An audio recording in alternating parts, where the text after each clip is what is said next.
Welcome to the Growing in Grace podcast, where you can listen in on some casual conversation about the good news of Jesus without all of the inconsistent religious double talk. If you've ever struggled with feelings of hopelessness, guilt, and despair, or wondered if you're really right with God, it's time to discover the true freedom that comes with the gospel of unlimited and overflowing grace.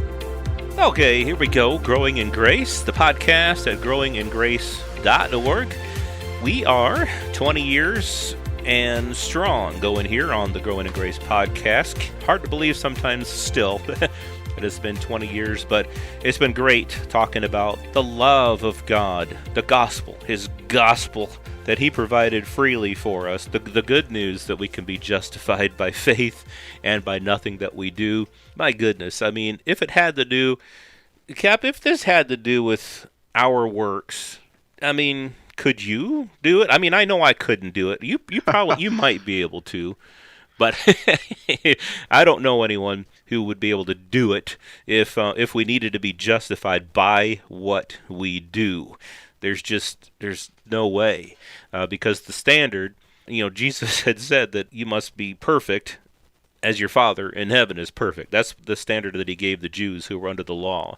So if anyone can do it, hey, kudos to you, and you've effectively saved and justified yourself. But for all the rest of us, we're relying upon grace, man.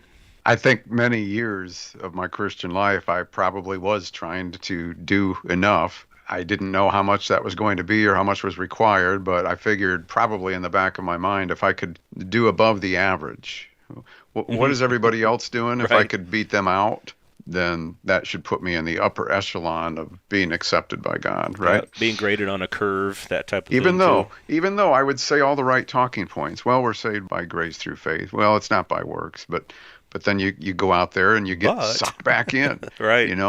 Religion, legalism, it always wants to elbow its way back in, at least into our mindset, and sometimes into practice. And so it's a constant battle in this life anyway, that I think tries to hold people down, and we're hopefully freeing some people up from that. We talk these things out week after week because there's so much to learn, and we can understand it to a degree intellectually, but I think the reason we keep talking these things out is because God helps us to see things more uniquely, more differently, to grow in our understanding. When I say us, I mean all of us. Right. And by talking these things out, hopefully it will bring us to a place of even greater freedom and peace and joy and all the good things that God wants us to experience in Him. Yeah, it has for me. I mean, when we talk about, having done the podcast for 20 years, or you and me together for 30 years talking about this stuff together, and then just online conversations and all kinds of other ways where we've met together in person with people throughout the years, whether it's at a church or at times, Cap, you and I have taught classes, or we've been able to talk about this wonderful gospel and help people to grow in their understanding, and we've grown right along with them. And I think, like you say, for everybody, for every person who's a believer, there's a growing process. We don't get it all, and if we've got 70, 80, 90 years, whatever the person has on this earth, we're still only going to hit the tip of the iceberg, and there's still always going to be a lot to learn. So none of us has the market corner on the truth when it comes to any of these things. So we talk it out, and what I told somebody not too long ago, you are free to listen to us and take it however you want. I mean, we're not trying to tell anybody here on the podcast or online or anywhere, this is the solid truth, and if you don't believe us, you're just believing deception, and you're just and you're wrong, and false teaching, right? All that stuff. I mean, that's not what we're about here. It's just we're two guys. It's what it's been all along. Two guys talking, sharing the things that we've come to see and understand. And if you've listened to us long enough, you see that we've grown in our understanding. We'll sometimes be able to highlight things that we didn't see before, or maybe what we shared years ago, maybe we see it a little differently now. But it's okay, and that's good.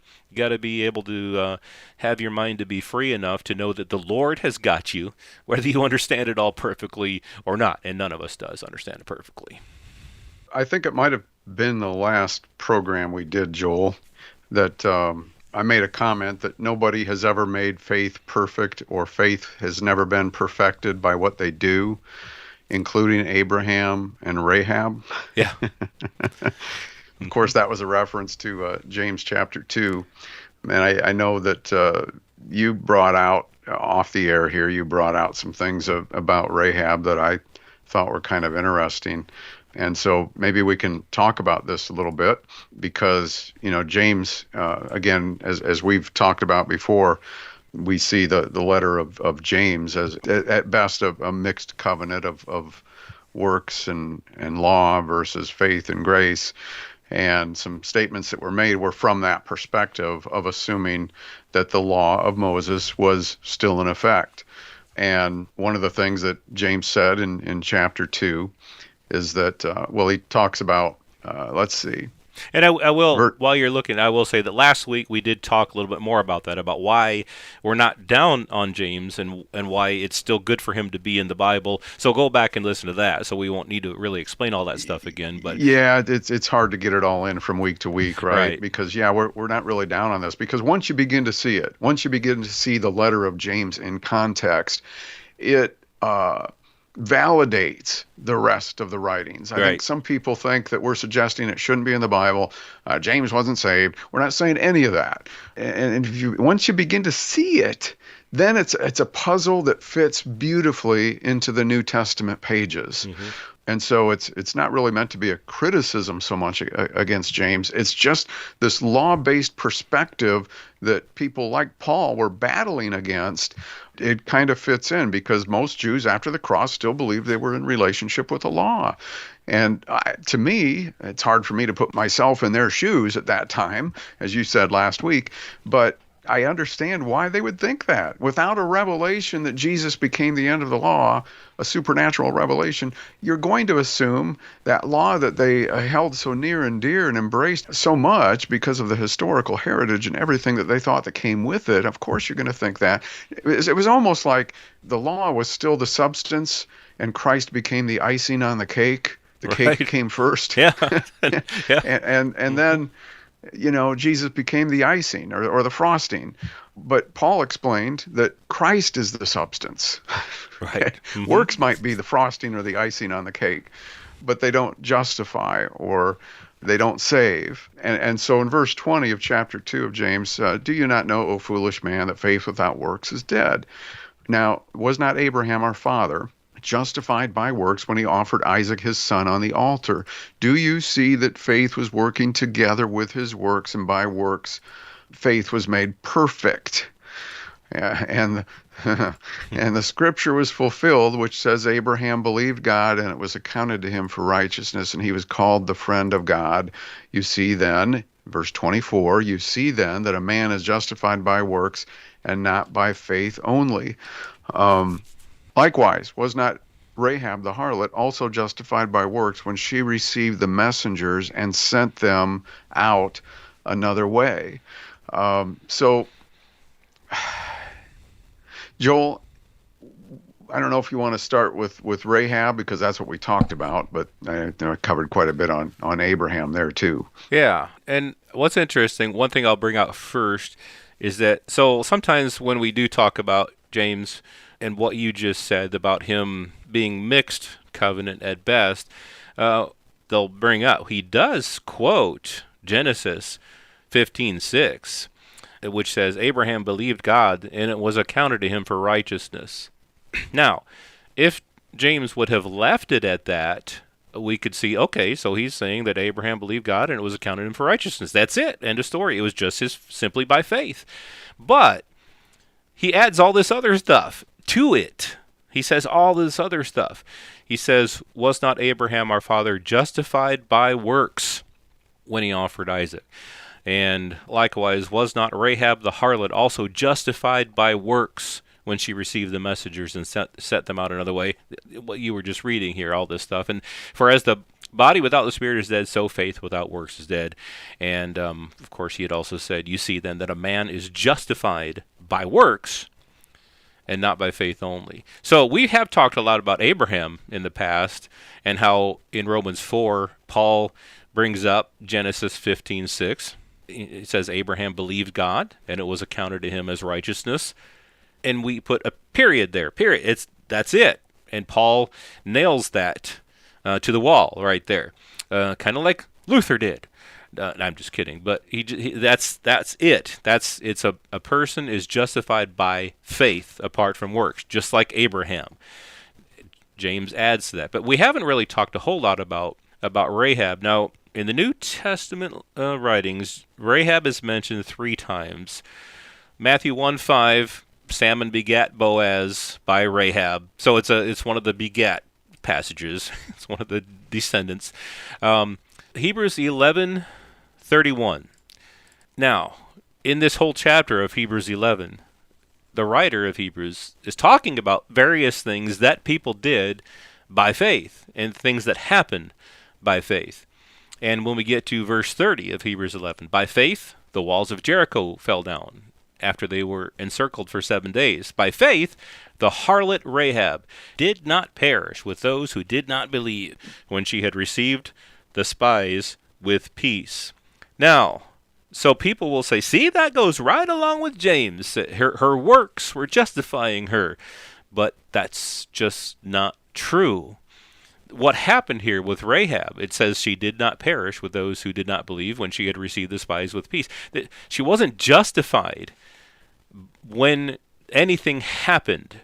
She was justified when she believed. And it actually shows in the scriptures, in the Old Testament scriptures, when Rahab believed. So when James says, likewise, was not Rahab the harlot also justified by works when she received the messengers and sent them out the other way? That's the third of 3 incident of Rahab in the New Testament scriptures.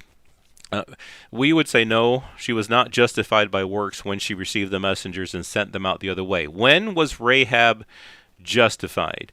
Well, here's when Rahab was justified. And this all shows up in Joshua. And I won't read the whole story, but it is really interesting when we see how Rahab came to believe. Joshua 2, so the spies had come to Rahab's house. She hid them on the roof. And she said to the men, I know that the Lord has given you the land. So this is Joshua 2, starting at verse 8 and 9, that the terror of you has fallen on us, and that the inhabitants of the land are faint-hearted because of you. For we have heard how this is Rahab telling when she believed. For we have heard how the Lord dried up the water of the Red Sea for you when you came out of Egypt. So who did that? Of course, the Lord did that. And what you did to the 2 kings of the Amorites, who were on the other side of the Jordan, Sihon and Og, whom you utterly destroyed. As soon as we heard these things, so this is Rahab and her fellow people, and she was a Gentile, and so she's talking about what had happened with the Jewish people. As soon as we heard these things, our hearts melted, neither did there remain any more courage in anyone because of you Israelites, operating under the power of the Lord. For the Lord your God, he is God in heaven above and on earth beneath. Right there, Rahab is declaring the Lord your God, the God of the Israelites, he is God in heaven above and on earth beneath. So right there, that is Rahab telling of when she believed. And that is when she was justified, when she believed, not when she did anything. So let's just say that, what if Rahab was never given the opportunity to hide the spies on the roof and to lie and to open the door to the spy, all that stuff. Let's just say, would she still be justified? Because James says that she was justified when she did that. It was her faith, but it was her works as well that were justifying her. let's just say she never got that opportunity. She still believed, and she was justified by faith alone. It wasn't her works that justified her. It was her faith alone, and it was the same with Abraham. That's absolutely right. I mean, think about that. She professed the faith from within. Right. The faith was already there. The justification had nothing to do with what she did thereafter. Now, what she believed may have affected what she did, but if she hadn't done it, that wouldn't have changed her justification or her position with God as one who came to believe that God was God. And same is true with Abraham. If he had not sacrificed Isaac, that wouldn't have eliminated him from the righteousness that was accounted to him simply by believing. You know, Abraham believed God when he said that he would provide a child. It's not when Abraham agreed to kill the child that he became justified. Right. So once we begin to see some of these things and how they were written from a law-based perspective, then we can fit that piece of the puzzle, this letter of James, into the other things that we see in the New Testament, the writings of Paul and so forth. And that's a beautiful thing. So this is all good. Don't panic. Yeah, right. Exactly. Well, Don't panic. But Joel, when I look at this again, do you not know, O foolish man, that faith without works is dead? Was not Abraham our father justified by works when he offered Isaac on the altar? Do you not see that faith was working together with his works, and by works faith was made perfect? Well, what did Paul say to the Galatians after they had some Judaizers come around and say, well, you need to do some law stuff here too. It's not just about the Spirit. Paul says, this I want to learn from you. Did you receive the Spirit by the works of the law or by the hearing of faith? Something we were talking about back in Romans 10 a couple of weeks ago. Are you so foolish? Oh, there's that word foolish again. They're having a debate on who's the most foolish. Having begun in the Spirit, are you now being made perfect? Are you now being made perfect? By what you do? By the flesh? You see the contrast there? Complete 180 degrees difference. I mean, yeah, complete opposites. It's right there. But people feel they need to defend the Bible because they think by James saying some things that were based on law instead of grace, they think that's a contradiction, that it's a compromise, that it's a sign that the Bible can't be validated, and they panic, and you know, have you ever seen that Andy Griffith show where Gomer Pyle makes a citizen's arrest on Barney Fife? Citizens arrest. Well, we got people coming around to us saying, legalist arrest, legalist arrest. Yeah. Well, yeah, I mean, yeah, we get all kinds of, well, I will tell you the truth. We get a lot of positive feedback when we talk about this stuff, but when it does, I would say far more. Yeah, far more. I'd say when it comes to the negative feedback, it's the type of things you're talking about. It's that we're discounting the Word of God, and that we're saying that God's inspired word, that we're against God's inspired word. You know, it's just things like that, and really. Going along with what you were just saying there is that it fits into the big picture. If you understand it this way, if you can see the big picture, you can see all that was going on in those early years of the church.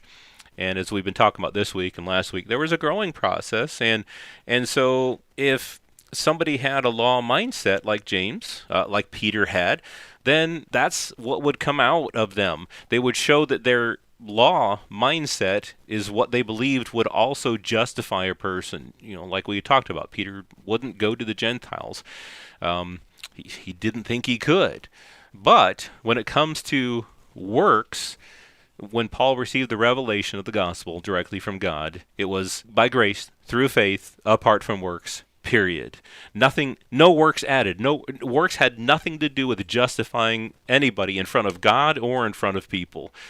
In fact, Paul had said that it's nothing to me to be justified in front of you at the beginning of 1 Corinthians 4. He doesn't have to be justified in front of other people. It doesn't matter. That's nothing. So, anyway, we've gone long on this one, but... Sorry about that. Well, Joel, let me finish with this. Sure. You show me a religious dogma that declares that faith is determined to be dead or alive based on doing and works. And I'll show you a ministry that is probably not going to be based on faith, or at least has trace elements of legalism. It's like the weather forecast. Well, we have a 40% chance of legalism today. And so our goal here is to walk by faith, not by what we see.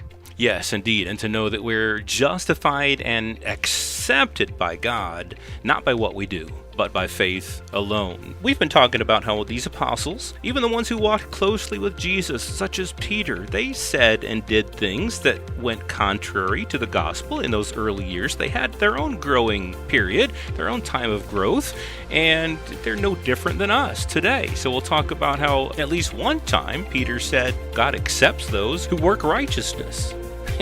And Paul said the opposite. Paul said that we're accepted by God's grace. So we'll talk about that and other things next week on Growing in Grace. This has been Growing in Grace with Mike Kapler and Joel Brieseke, heard online through various internet sources around the world each week. Access past programs by visiting growingingrace.org. Share it with a friend and listen again next week for more Growing in Grace.